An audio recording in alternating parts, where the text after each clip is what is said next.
dear students, today I see laws of exponents for real numbers. Laws of exponents for real numbers का कुछ formula है, इसको हम लोग देखते हैं. If a to the power m into a to the power n equal हम लोग लिख सकते हैं a to the power m plus n. यहाँ पर देख रहे हैं a को हम लोग बेस करते हैं और m को हम लोग एक्सपोनेंट करते हैं. उसी प्रकार से यहाँ a is a base and n is a exponent. तो अगर a to the power m into a to the power m के फॉर्म में अगर कुछ है लिखा हुआ तो उसको हम लोग a टू द m पर m प्लस n लिख सकते हैं. इस प्रकार से अगर कोई क्वेश्चन आता है 2 to the power 3 into 2 to the power 5, इसको बराबर हम लोग लिखते हैं 2 to the power 3 plus 5 equal 2 to the power 8. अगर तो नंबर है तो एक्सपोनेंट के फॉर्म में है और उसको अगर प्रोडक्ट है तो हम लोग देखते हैं कि अगर बेस सेम है तो पावर को हम लोग क्या करते हैं ऐड करते हैं. बेस अगर सेम है तो पावर क्या हो जाता है ऐड हो जाता है. अगर उसको क्या करना हो उसको प्रोडक्ट के रूप में दिया. इससे एक बार देख लेते हैं. अगर कोई क्वेश्चन है 3 to the power 5 into 3 to the power 7, यहाँ पर देख रहे हैं कि बेस 3 है और यहाँ का भी बेस 3 है और दोनों प्रोडक्ट के रूप में है, तो हम लोग इसको 3 का power 5 plus 7 equal 3 to the power 12. तो ये प्रोडक्ट के लिए इस प्रकार का हम लोग का फॉर्मूला है, इसको याद करना है, याद कर लीजिएगा. दूसरा फॉर्मूला है a to the power m इन पर पावर n. a को अगर बेस दिया हुआ है जैसे 2 दिया हुआ है 2 पर पावर 3 है और 3 पर पावर 2 दिया हुआ है, तो इसको हम लोग लिख सकते हैं 2 to the power 3 into 2 is 2 to the power 6. तो अगर कोई बेस है, बेस का पावर है और पूरे के अगर पावर के रूप में दिया हुआ है तो दोनों पावर को दोनों एक्सपोनेंट जो है उसको हम लोग क्या कर सकते हैं मल्टीप्लाई कर सकते हैं. थर्ड है a to the power m by a to the power n. यहाँ पर बेस दोनों का सेम है और डिवाइड करना है, डिवीजन है. तो डिवाइड करने के लिए हम लोग पावर को जो है माइनस कर लेते हैं. a to the power m by a to the power n है और डिवाइड करना है, तो डिवाइड के लिए हम लोग पावर को क्या करते हैं माइनस कर लेते हैं.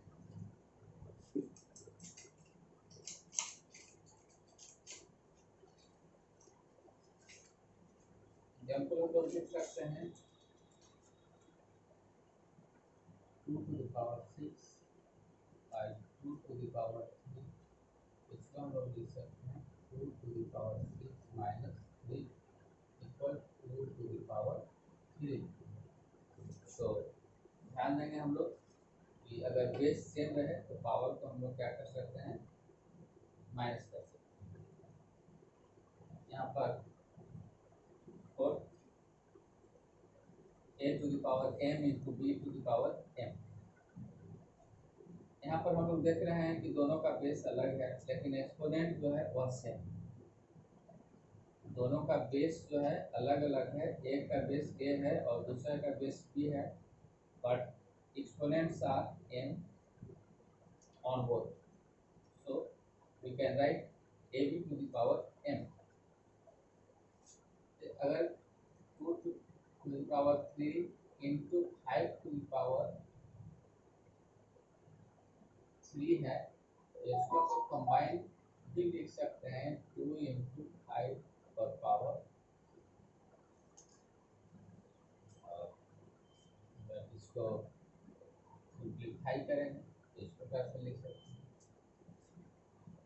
तो यहाँ पर हम लोग देख रहे हैं a to the power m into b to the power n. Base यहाँ पर डिफरेंट है but exponent is same when we write ab to the power m. Fifth formula है a to the power n by b to the power n. Same type है, यहाँ product के रूप में था, यहाँ डिवीजन के रूप में है। अगर a to the power n by b to the power n है तो इसको हम लोग ले सकते हैं ab to the power n। Means अगर 2 का पावर 3 है और 3 का पावर 3 है, इसके इसको हम लोग लिख सकते हैं 2/3 के power 3।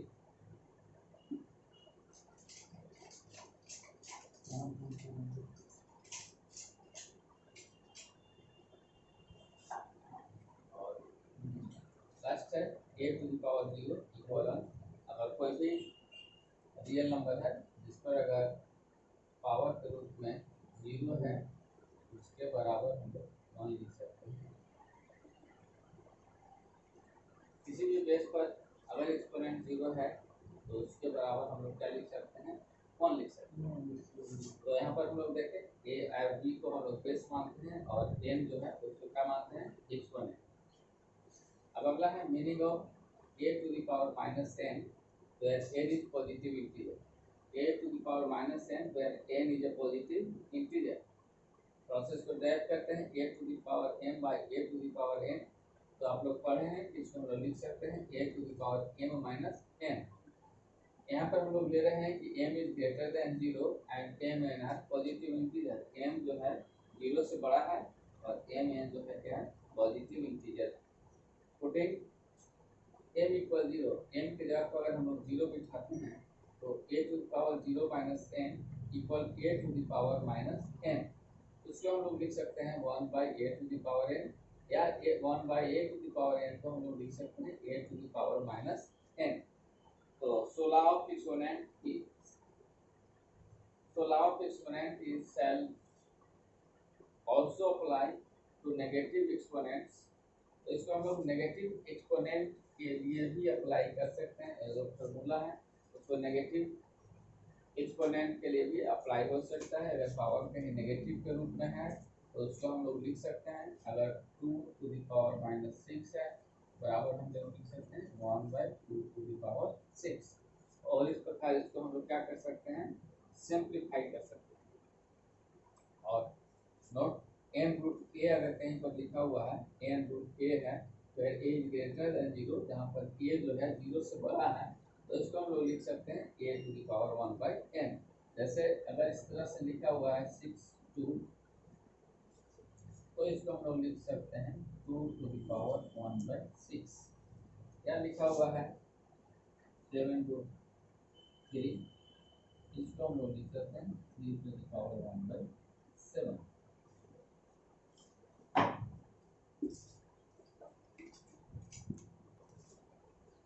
Rational power of positive real numbers. इससे पहले हम लोग देखे थे इंटीजर के लिए रेशनल पावर, इंटीजर के लिए देखे थे if a is greater than 0 be a real number and m n are integers such that except one there is no other common factor in m and n।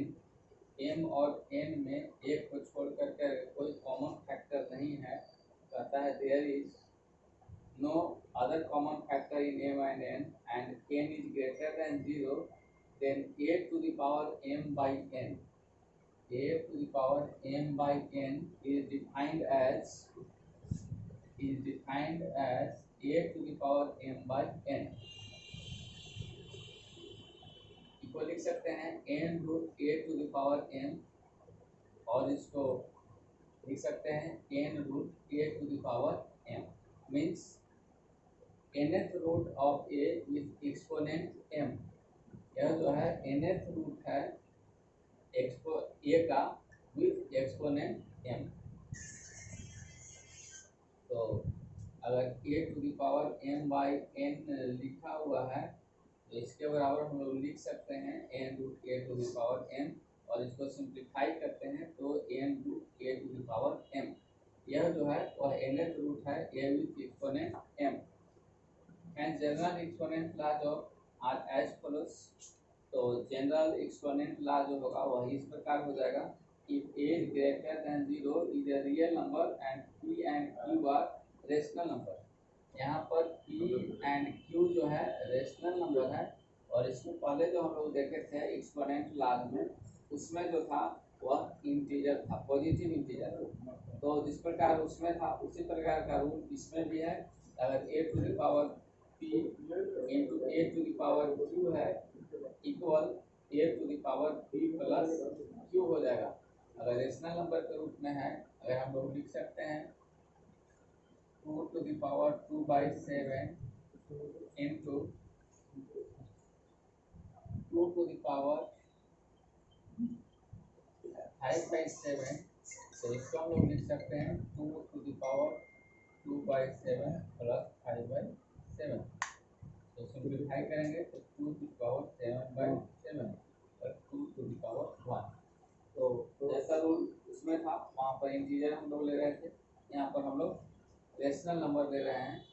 Means fraction के रूप में भी अगर रहेगा तो नियम जो है लागू होगा। अगर a to the power p to the power q then a to the power p q, a to the power p by a to the power q। तो यहाँ पर पावर क्या हो जाएगा, अगर बेस सेम रहेगा तो सब्ट्रैक्ट हो जाएगा। वहाँ पर केवल हम लोग का इंटीजर रहता था, यहाँ पर रेशनल नंबर रह सकता है। अगर 2 टू द पावर 3/5 है और 2 टू द पावर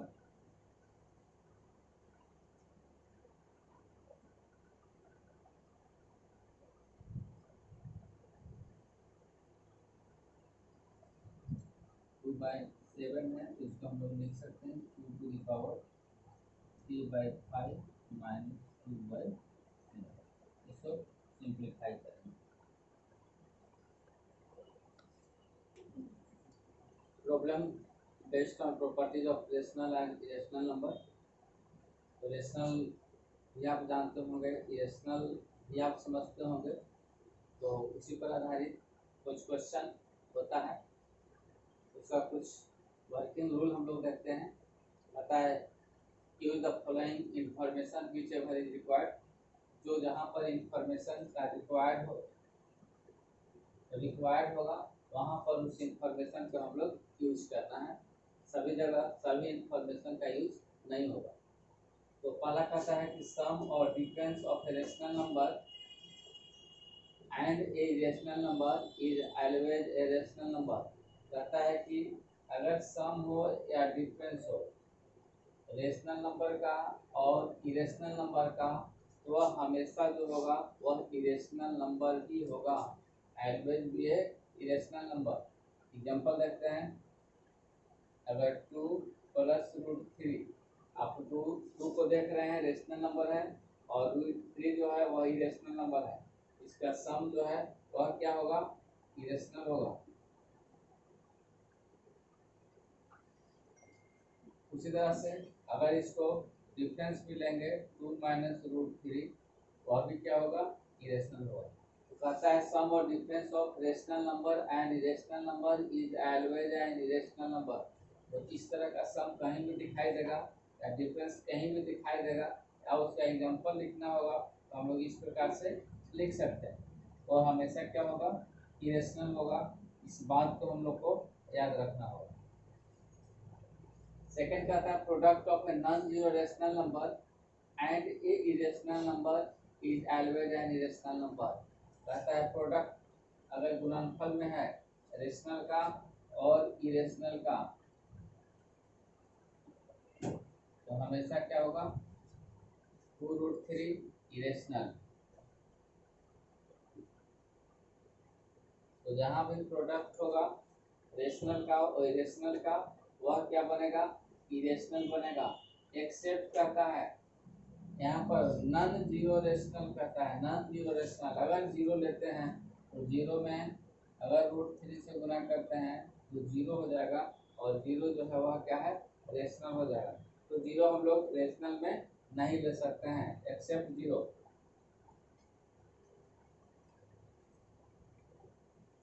थर्ड कहता है quotient of an irrational number and non zero rational number is always irrational number.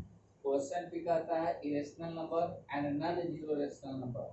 तो अगर √3 लेते हैं बाई 2 लेते हैं तो यह क्या हो जाएगा, इरेशनल हो जाएगा, इरेशनल नंबर हो जाएगा। √5/6 लेते हैं तो क्या हो जाएगा, इरेशनल हो जाएगा। तो पता है question of find irrational number and non zero rational number is always a irrational number, हमेशा क्या होगा, इरेशनल होगा। और फोर्थ है sum difference product and quotient of two irrational numbers में बी आइदर रेशनल और इरेशनल नंबर। कहता है कि sum difference product and quotient of two irrational number में बी आइदर रेशनल और इरेशनल नंबर, वह रेशनल भी हो सकता है और इरेशनल भी हो सकता है। सम अगर √2 के -√2 के साथ अगर हम लोग सम करेंगे तो हो जाएगा √2 प्लस -√2 बराबर हो जाएगा √2 -√2, ये आपका रेशनल हो गया। तो रेशनल भी हो सकता है। और अगर √2 में अगर हम लोग सम करें √2 को, यह आ जाएगा 2√2, यह आपका क्या हो गया, इरेशनल हो गया।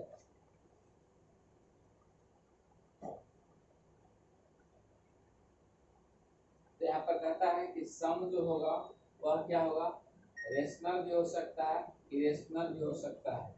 दोनों का एग्जांपल हम लोग देख लिए।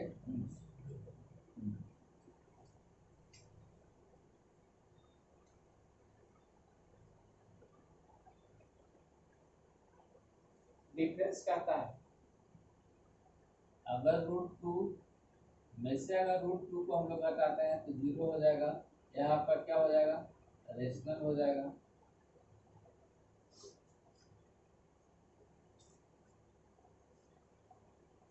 और अगर √3 में √2 को माइनस करते हैं या 3√3 में हम लोग √3 को माइनस करते हैं, 3√3 भी इरेशनल है, √3 भी इरेशनल है। और अगर 3√3 में से √3 को हम लोग माइनस करते हैं तो आपका आंसर होगा 2√3, जो चीज़ है इरेशनल। और क्या होगा, इरेशनल होगा। तो दोनों एग्जांपल डिफरेंस में भी मिल गया, रेशनल भी हो रहा है और इरेशनल भी हो रहा है। तो यहाँ पर लिखा हुआ है मे बी आइदर रेशनल और इरेशनल, रेशनल भी हो सकता है और इरेशनल भी हो सकता है। प्रोडक्ट देखते हैं। अगर 3√7 में हम लोग मल्टीप्लाई कर रहे हैं √7 से, 3√7 भी है इरेशनल, √7 भी क्या है, इरेशनल। अगर मल्टीप्लाई करेंगे तो 3 × 7 हो जाएगा और यह आपको प्रोडक्ट क्या मिलेगा, रेशनल मिल गया।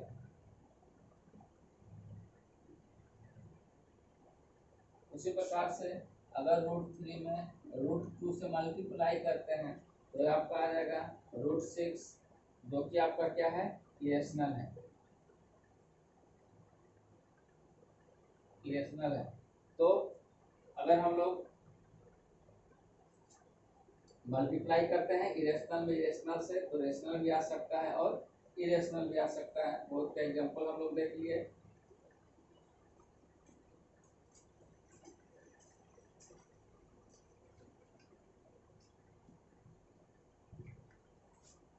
और उसी प्रकार से डिवीजन में √2 में अगर √2 से हम लोग डिवाइड करेंगे तो 1 आएगा, यह क्या हो जाएगा, आपका रेशनल हो जाएगा। और √7 में अगर √3 से अगर डिवाइड करते हैं या 2√3 से डिवाइड करते हैं तो यह आपका उतना ही रह जाएगा, √7 × 2 × √3 × √3 बराबर हो जाएगा 7√3/2 × 3/7√3/6, आपका इरेशनल। तो इस प्रकार से हम लोग देखें sum difference product and quotient. अगर इरेशनल का रहेगा तो वह मे बी रेशनल होगा या इरेशनल होगा।